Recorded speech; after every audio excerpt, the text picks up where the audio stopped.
Friends, చాలామంది జీవితంలో ఎందుకు సక్సెస్ కాలేకపోతున్నారు, కేవలం కొద్దిమంది మాత్రమే సక్సెస్ ఎందుకు కాగలుగుతున్నారు అంటే ఒకే ఒక్క విషయం అండి. ఫెయిల్ అయ్యేటువంటి మైండ్ సెట్ ఎలా ఉంటుందంటే బండల మైండ్ సెట్ అన్నమాట. అంటే వీళ్ళ మైండ్ సెట్ ఎలా ఉంటుందంటే ఎలాంటి అవకాశం వాళ్ళ దగ్గరికి వచ్చినా కూడా దాని గురించి తెలియకుండానే రిజెక్షన్ చేస్తూ ఉంటారు. అంటే వీళ్ళ మైండ్ సెట్ ఎప్పుడు కూడా క్లోజ్ ఉంటుంది.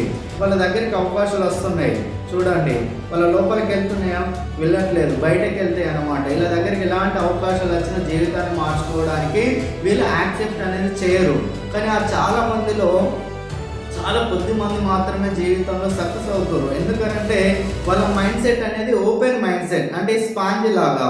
వాళ్ళ దగ్గరికి ఎలాంటి అవకాశం వచ్చినా సార్ చెప్పండి, ఇది మాకు ఎలా యూజ్ అవుతుంది, ఇందులో ఏమైనా ఇన్వెస్ట్మెంట్ పెట్టాలా, మరి నాలాంటి వాళ్ళు సక్సెస్ అవుతారా, మరి నా డ్రీమ్స్ ఇక్కడ ఫుల్ఫిల్ చేసుకోవచ్చా, నా జీవితం మార్చుకోవడానికి నేను ఒక మంచి అవకాశం కోసం చూస్తున్నా, మీలాంటి వాళ్ళ కోసం నేను ఎదురు చూస్తున్నా, చెప్పండి సార్ అని చెప్పేసి వీళ్ళు ప్రతి ఒక్క అవకాశాన్ని వీళ్ళు రిసీవ్ చేసుకుంటారు అన్నమాట. చూడండి, ఇక్కడ మన వాటర్ వస్తే ఈ వాటర్ అనేది ఏమవుతున్నాయి, లోపలికి వెళ్తున్నాయి. అంటే స్పాంజ్ అనేది తీసుకుంటుంది.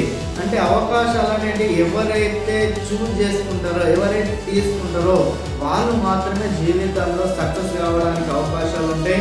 ఫ్రెండ్స్, మీ మైండ్ సెట్ అనేది క్లోజ్ మైండ్ సెట్ అయితే, నాకు అన్నీ తెలుసు అనుకునే వాళ్ళు ఎవరైనా ఉంటే మీరు మాత్రం ఈ స్పాంజ్ మైండ్ సెట్ చేంజ్ కాండి. ఎందుకనంటే మీకు అన్నీ తెలిసినప్పుడు మీరు ఇంకా ఎందుకు ఇక్కడే ఉన్నారో ఒకసారి ఆలోచించండి. ఓకేనా? ప్రతి ఒక్కరు జీవితంలో కొందరు సక్సెస్ అవుతూ మీ డ్రీమ్స్ అన్ని కూడా అచీవ్మెంట్లు తీసుకోవాలని కోరుకుంటూ మీ brother Srinivas. Thank you. Wish you well. All the best.